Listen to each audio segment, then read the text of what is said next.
To believe, but it's true. Oh, absolutely, 100%, yes.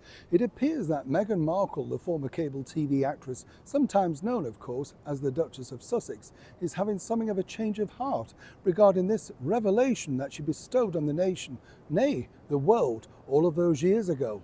As ever, let me explain. Morning, how are you? Nice to see you today, and as ever, thank you so much for your time. Thank you for your support, and thank you for watching the channel. Truly, I'm so grateful. I'm glad that we enjoy so many of these wonderful stories that I'm able to share with you on a daily basis. It's fascinating, as I say. Many people know, or you can tell from the thing behind me, this is Downing Street. Just imagine, a couple of weeks ago, a scene of great delight, of course, as we entered a brand new era of the Labour Party government. And it's strange, isn't it, when you come to these historical places and you think of it, oh wow, everybody was here, the camera crews, everything, and then you come on a quieter day, literally nobody around, and you kind of think, did that happen? We're so glad, aren't we, that somebody invented the technology of film or indeed photographs to look at these sort of doorways and think, that was the doorway that the brilliant Winston Churchill stood on and led the world through the Second World War, or indeed the equally fantabulous, of course, Margaret Thatcher, who did her very best for us during very difficult times, and of course other people too, whether that be Jim Callaghan or Clement Attlee. There's so many famous names that have stood here and literally done their best in the moment, and that's history, isn't it?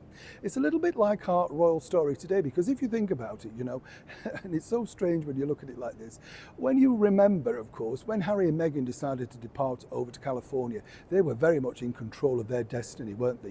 It was the freedom flight, wasn't it? He was going to be telling the world exactly how they were going to deal with us. We were not going to be told what to do by anybody, and the media would take notice of Harry and Meghan because they were so well versed in dealing with the media. Well, as we saw, things didn't necessarily work out. Spotify, Pearl went to Burton, didn't it, with Netflix very quickly. Nobody mentions that now. Yes, nobody even wants to mention the fact that Elton John and of course David Furnish were linked to it. I don't know why. Yes, some might say the kiss of death. I'll leave it there. But what's interesting about this particular story is this: as you know, they've got a brand new marketing PR publicity team over here, and they're desperately trying to shore up some public interest.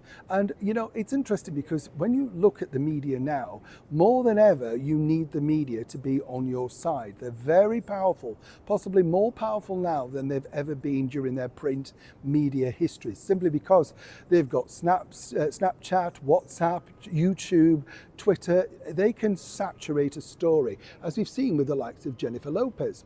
But according to a very well-placed source, Meghan and Harry have had a rethink about this. Do you remember when they said they wouldn't really be dealing with certain media organisations? Well, apparently they would discuss certain things with these media organisations, but it would be on a case-by-case basis with full copy approval, and of course deciding exactly what they want to talk about, and of course all the usual things for Meghan, like the photographer, the print, the final sign-off, that sort of stuff. Heaven knows they don't want something going wrong like that now infamous, famous Vanity Fair piece, do we? You understand the picture there.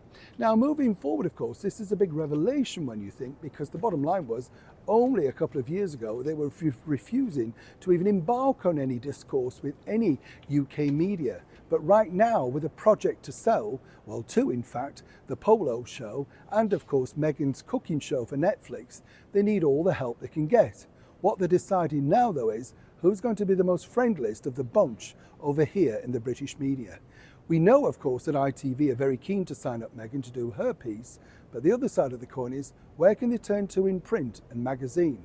It is a developing story, but just to remind you, it's all changing. They said no, and suddenly now they've had a change of mind again. Neil Sean in the very heart of London.